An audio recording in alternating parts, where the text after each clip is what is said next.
So today we are beginning with this chapter 2 of your book, First Flight. And the chapter's name is Nelson Mandela, Long Walk to Freedom. Are you familiar with this personality, Nelson Mandela? Yes, ma'am. What do you know about him? Ma'am, he became the first Black president of South Africa, and he fought against the discrimination between Black and white in South Africa. Good. Wonderful. And anything else? Anything else? He imprisoned for 30 years. Okay. All right. Who was his inspiration to fight against the discrimination? Any idea? Who inspired him? From whom did he get the inspiration? No, ma'am. To fight against injustice, to fight against inequality, to fight against discrimination. When there is discrimination, it means that there is no equality. Right? Yes. Can you think of any such Indian also who had fought against injustice, inequality? Ma'am, Bhagat Singh ji and Mahatma Gandhi ji. Mahatma Gandhi is the right thing that you mentioned. Fine. Mahatma Gandhi was his inspiration. He got inspiration from Mahatma Gandhi to fight against injustice, inequality, oppression, atrocities which were given to Blacks in South Africa. Gandhiji himself had also, if you remember, Gandhiji himself had also experienced this racial discrimination when he went to South Africa to study law. I hope you people remember that particular incident when he boarded the train, how the white officer, he had ill-treated Gandhiji. If no, then you must read it.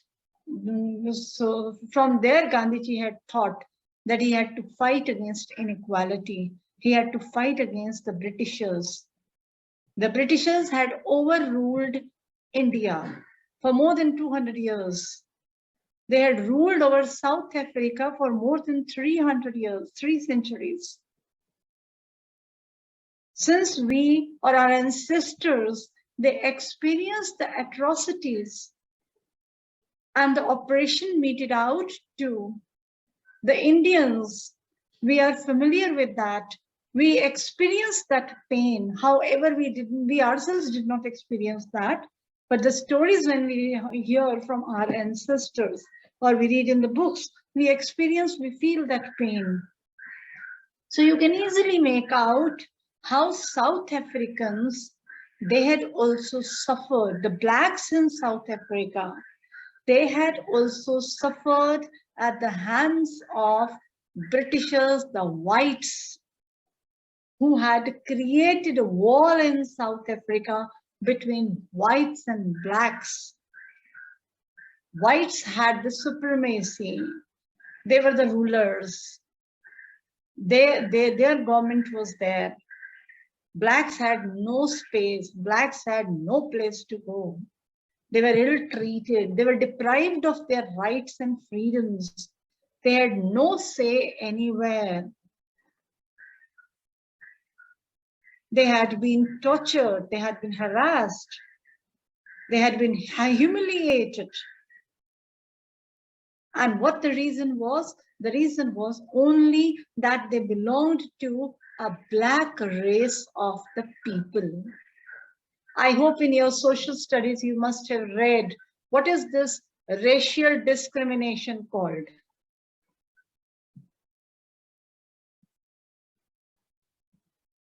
Yes, either of two, can you tell me what is this racial discrimination called? There is a word in social studies, you must have learned this, right? Apartheid is that racial discrimination Apartheid is the policy of a government that discriminates, that is biased, that creates bias, and that discriminates the people on the basis of their race, that divides the people on the basis of their race. So it was the discrimination, racial discrimination, that blacks were not preferred, blacks were not considered, they were ignored, not only ignored, they were rather humiliated and harassed by the whites. These whites, they had their supremacy. And this apartheid was very much prevalent in South Africa. Now, if you just go back to the history of the Western countries, you will get to know in America also, this discrimination was there. It has not been completely wiped out today, but yet, of course, we can say that the blacks have equal rights now, right? But in South Africa, more than 300 years, they had suffered at the hands of whites. So the story Nelson Mandela that you are going to read, this is basically, this includes some excerpts from Nelson Mandela's autobiography, whose title is Long Walk to Freedom. This Long Walk to Freedom autobiography of Nelson Mandela, it includes his journey from his struggle to achieving freedom and then becoming the first black president of South Africa, where South Africa had got for the first time an elected democratic government in 1994. And he became the first black president of South Africa. Is that clear? Yes, ma'am. Right? Now, Nelson Mandela, you know that whenever we talk about Nelson Mandela, we think of Gandhiji, we think of Martin Luther King also. Martin Luther King was an American activist who fought for the same cause. Why we mention these two, Nelson Mandela and Martin Luther King? Because both of them had got inspiration from Gandhiji. How Gandhiji, in his non-violent way, had fought against the Britishers, had fought against the racial discrimination, and had contributed immensely in achieving freedom for India. Is that clear? You know that Gandhiji was the father of the nation of India. Nelson Mandela became the father of the nation of South Africa. Just as we adore Gandhiji, similarly, the people in South Africa still, they worship Nelson Mandela. Right? Nelson Mandela was the president of his party, African National Congress, that we call ANC. Right? So he spent all his life fighting against apartheid. 30 years he spent in prison. Why? Because the whites, they would not allow him to rise against their apartheid. They would not allow him to protest against that apartheid policy. So many a times he had been put in behind the bars. For 30 years, he had been in the prison. And finally, democratic elections were held in South Africa for the first time in 1994.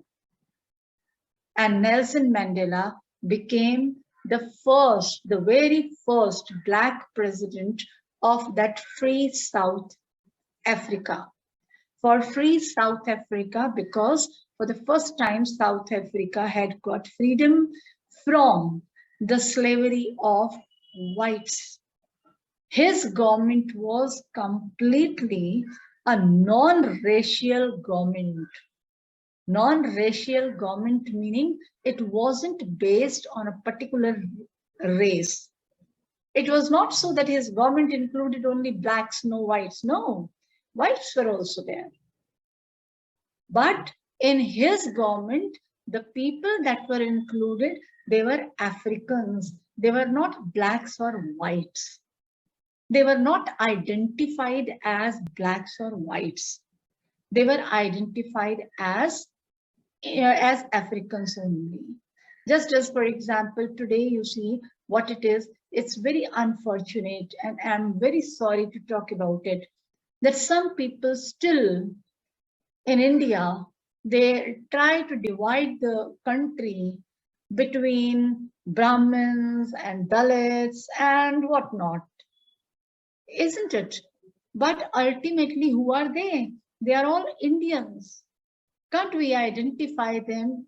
Identify each other only as an Indian? Not on the basis of the caste or community or race or religion. This is what is the beauty of our country. But some people, they try to spoil it. And that results in chaos.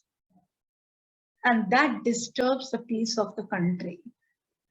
So Nelson Mandela, what he had done, he had brought a government which had considered equality for one and all, which had worked for the peace, which had worked for the humanity, which had worked for all the people of South Africa, whether they were whites or they were blacks.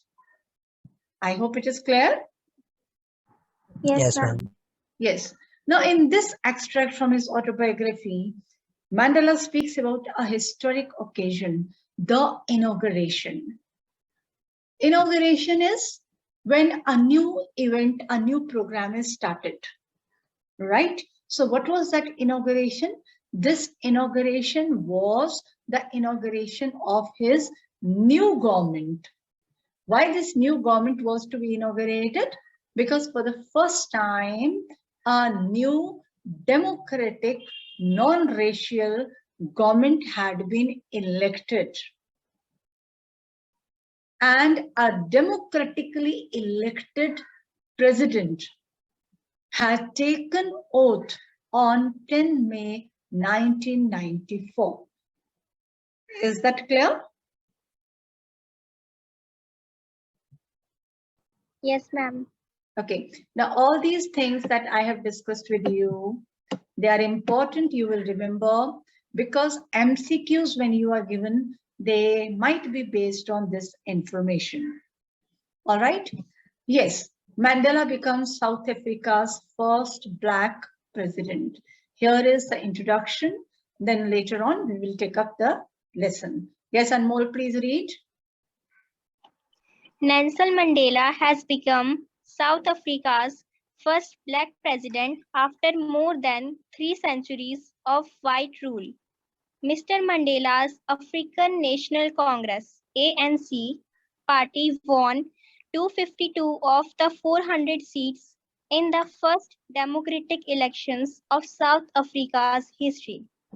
The inauguration ceremony took place in the Union Building's Apartheid in Pretoria today, attended by politicians and dignitaries from more than 140 countries around the world. Never, never again will this beautiful land experience the oppression of one by another, said Nelson Mandela in his address. Jubilant scenes on the streets of Pretoria followed the ceremony with blacks, whites, and coloreds celebrating together. More than 1 lakh South African men, women, and children of all races sang and danced with joy. Yes, good. Now, one thing here I would like to correct you. Do remember, Africa is Hindi pronunciation. English pronunciation is Africa, right? Just as we say America, not America. America is Hindi, but America is English pronunciation. Similarly, Africa, African. Okay, one more word. The inauguration ceremony took place in the Union Building's Amphitheater. Amphitheater is an open stadium without any roof, right? And it has stair-cut seats that I'll show you the picture. Pretoria is the capital of South Africa. Another word here is which I found that you were finding difficulty in pronouncing it. It is dignitaries. Dignitaries are respected people, right? Okay, good. So this is what you see, that on 10th May 1994, this inauguration ceremony or the introduction or launch of the new government that was going to take place in Amphitheater in Pretoria. Union Buildings Amphitheater, meaning Union Buildings are the official buildings of South Africa. Just as for example, in Delhi, when you go to Raisina Hills, right from Raisina Hills, you will find just behind it, President House, North Block, South Block. Then you can see Udyog Bhavan, you can see Central Secretariat, you can see Krishi Bhavan, Rail Bhavan, etc. So all these office buildings, right, which are the headquarters of the ministries, they are all within that area only. So these union buildings in Pretoria, this is the place which is surrounded by official buildings, right? And in between is Amphitheater, where 140 countries sent their representatives to attend this ceremony. And you know that before that, the international personalities, the dignitaries, they did not used to visit South Africa. Why? Because many countries of the world, they had broken their ties, they had broken off their relations with Africa, South Africa. Okay, can you guess that why they had broken off their relations with South Africa? Maybe they were illiterated in South Africa. Okay, any other? Any other? Yes, Garg, can you suggest? Ma'am, because of racism, their Because color. of, right, Their color. racial, yes, because of racial discrimination. Because of apartheid, simple, right? It is because of apartheid, because of racial discrimination. All the countries of the world, they were against South Africa's this policy of apartheid or racial discriminations. But why did they all come on 10th May 1994 to South Africa? Yes? Ma'am, because by that time, South Africa was a free nation. Right. What else? And there were no apartheid. Right. What else? Correct. Because for the first time, democratic elections were held and a black president was elected democratically. All right. So this suggests what? That most of the countries of the world, they support democracy, right? So they believe in democratic setup, right? Now on the streets of Pretoria, you will not find separate groups of whites and blacks. No, blacks and whites, they would mingle. They would mix up with each other. And that's how South Africa, in particular Pretoria, was looking very colorful with the people of all colors, meaning with the people of all races.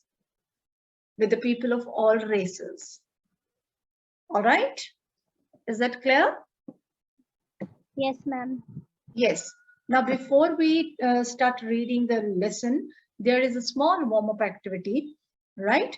A few phrases are there. And in the B column are given the meanings of these expressions. You have to match them because you will come across these very expressions in the lesson. Yes, please browse at this. I give you 1 minute time. Try to find out the meanings. A rainbow gathering of different colors and nations. Yes, children. What is the meaning here? Ma'am, the fourth one, a beautiful coming together of various peoples. Right, perfectly correct. A beautiful coming together of various people like the colors in a rainbow. A rainbow is consisted of different colors, right? So amphitheater was full of people of different, various people, meaning people of different communities, different races, caste and breed, etc. Fine? Okay. The next is the seat of white supremacy. The center of racial superiority. Right. White supremacy meaning white people only, Britishers only. Right? And when Britishers only, it means it is racial superiority. Okay. Be overwhelmed with a sense of history.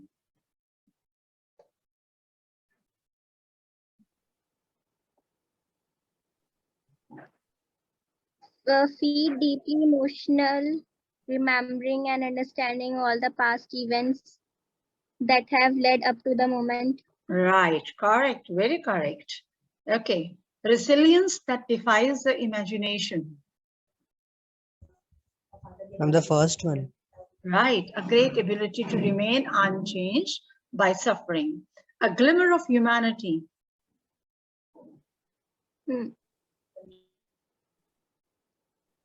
A sign of human feeling. Correct. A sign of human feeling.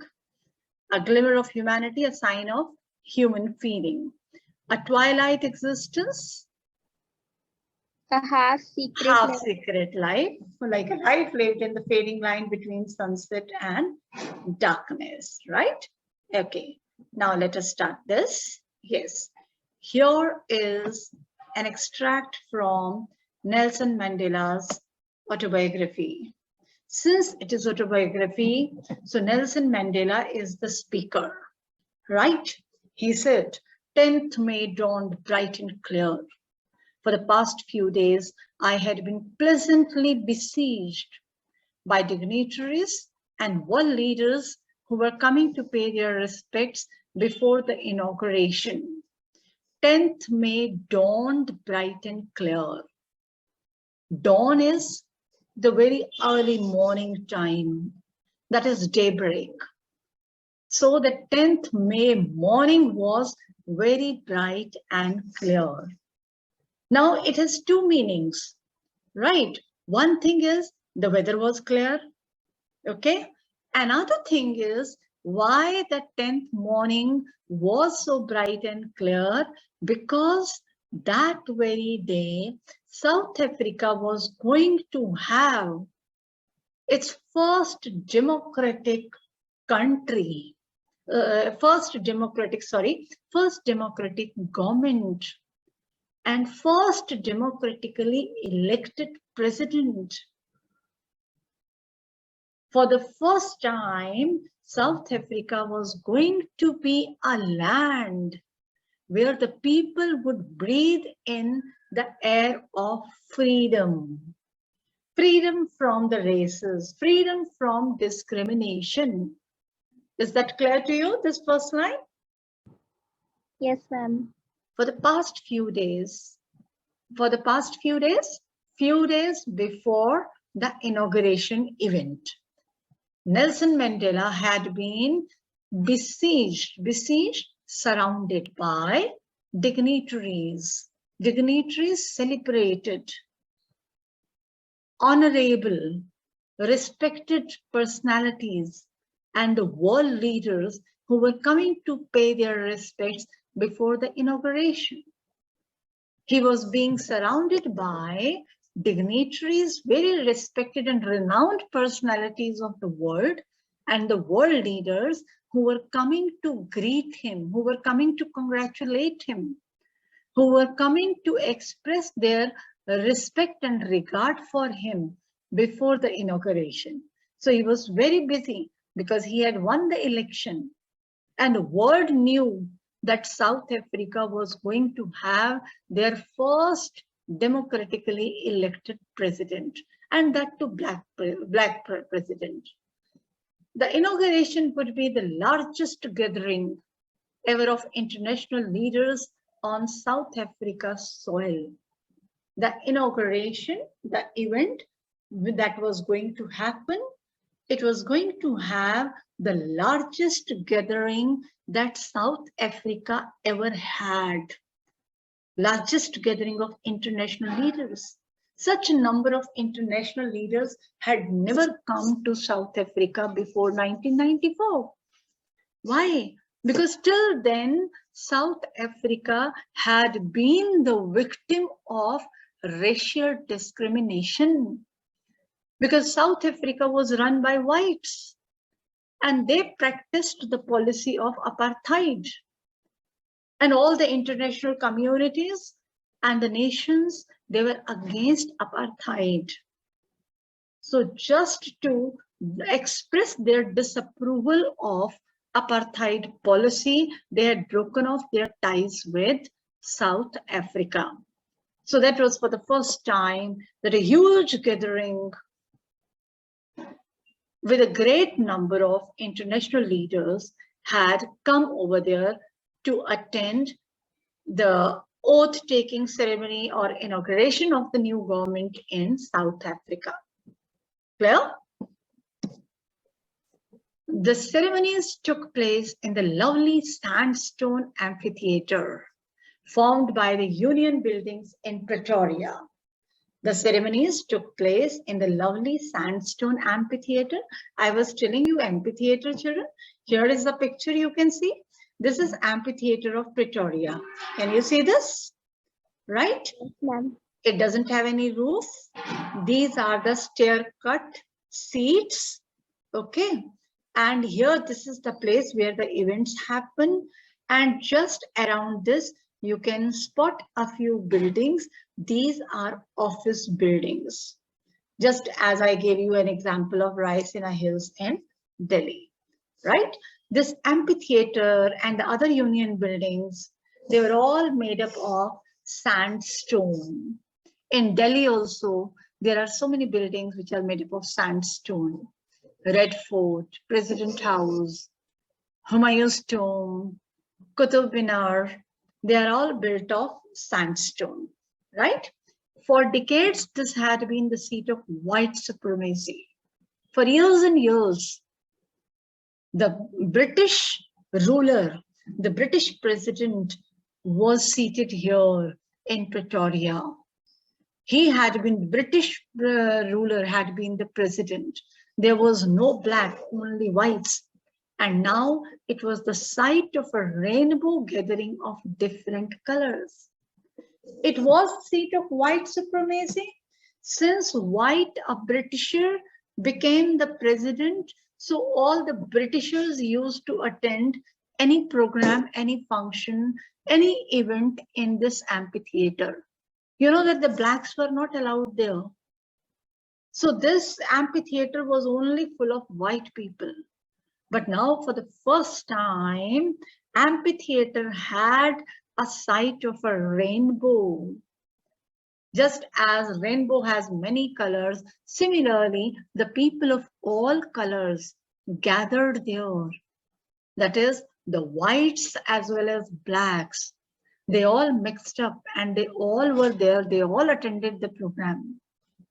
Our nations for the installation of South Africa's first democratic non-racial government. Not only the people of South Africa, all communities, castes and the races, but also the people from all other countries. They had also come over there to attend the launch, the beginning of the new and the very first democratic non-racial government of South Africa. I hope it is clear. Yes, ma'am. On that lovely autumn day, I was accompanied by my daughter, Zenani. On the podium, Mr. G. Clark was first sworn in as second deputy president on that lovely autumn day. 10th May has been called an autumn day by Nelson Mandela. One reason is that in April and May in South Africa, this is the time for autumn, right? Another reason is, try to understand, children. Autumn is the season when the old leaves decay. They fall off the trees and plants, isn't it? Yes, ma'am. Right? They fall off the old trees and plants, and then the new leaves, they spring up. So here it is very significant to call the day as autumn day, because the old regime of the whites had gone, and now the newly elected government was taking place. Is that clear? Yes, Nelson Mandela reached the amphitheater with his daughter Zenani. On the podium, podium is the dais, lecture stand. There was Mr. G. Clark, the second deputy president. There were two deputy presidents, right? And the first deputy president was Thabo Mbeki. Thabo Mbeki was sworn in as first deputy president. These two presidents first took oath, and then it was followed by Nelson Mandela.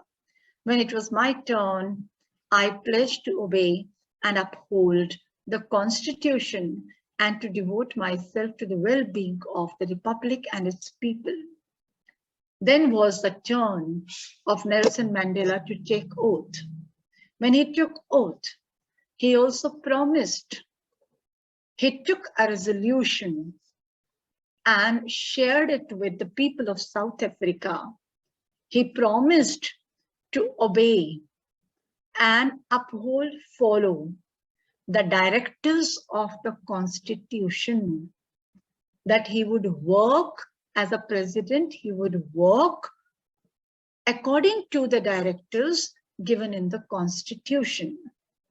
And he would completely devote and dedicate himself to the well-being, to the welfare of the people of the Republic of South Africa, that he would work for the people of South Africa. To the assembled guests and the watching world, all those guests who had assembled there and all those who had been watching the program, he addressed them. What did he say?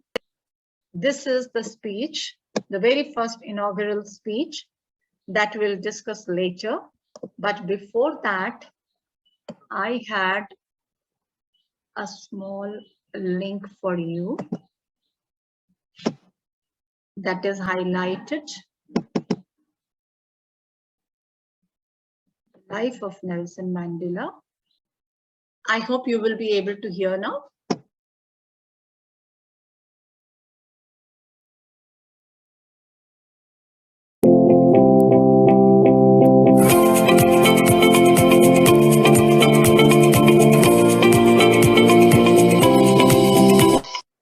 Nelson Mandela was born on 18 July 1918 to the royal family of the Thembu tribe in Mbizo, British South Africa. His father's name was Gadla Henry Mfakanyiswa Mandela and his mother's Noskini Fanny. His original name was Rolalala, and he got the name Nelson from a teacher at the age of 7. He was a hard-working student and would go on to become a law major at the University of Fort Hare and the University of Witwatersrand. Afterward, he became a lawyer in Johannesburg, during which he introduced himself to anti-colonial and African nationalist movements. This video present the life of Nelson Mandela as a social rights activist, politician and philanthropist. First years as an activist. In 1943, Mandela joined the ANC, African National Congress Party, and co-founded its Youth League in 1944. After the establishment of Apartheid, a system that promoted white supremacy and suppression of black people, ANC's members, including Mandela, made it their life mission to overthrow this injustice. Mandela rose to the rank of president of the ANC's Transvaal branch, receiving widespread attention for his role in the 1952 Defiance Campaign and the 1955 Congress of the People. Not surprisingly, he was increasingly unpopular among the white-only authority. In 1956, he was arrested for treason and served 5 years in prison. After discharge, along with his fellow ANC members and the South African Communist Party (SACP), Nelson co-founded the militant group named Umkhonto we Sizwe, the Spear of the Nation, and led an anti-government sabotage campaign. Unfortunately, he was re-arrested in 1962, this time sentenced to life imprisonment for conspiring against the nation. Prison life and rise in influence. Mandela spent the next 27 years in prison, transferred from Robben Island to Pollsmoor Prison and Victor Verster Prison. During 18 years staying in Robben Island, he and his comrades were physically and verbally abused by the white guards. Mandela's eyesight was also permanently damaged due to having to work at a lime quarry without glasses. Nonetheless, his influence as a human rights activist grew despite all the terrible conditions he had to endure in Robben Island. Nelson rose to become a prominent figure among ANC prisoners on the island and expanded his sphere of influence beyond that, joining a group representing all Robben Island political prisoners called Ulundi, through which he built connections with two other activist groups, the Pan-Africanist Congress and Ukai Chan Club.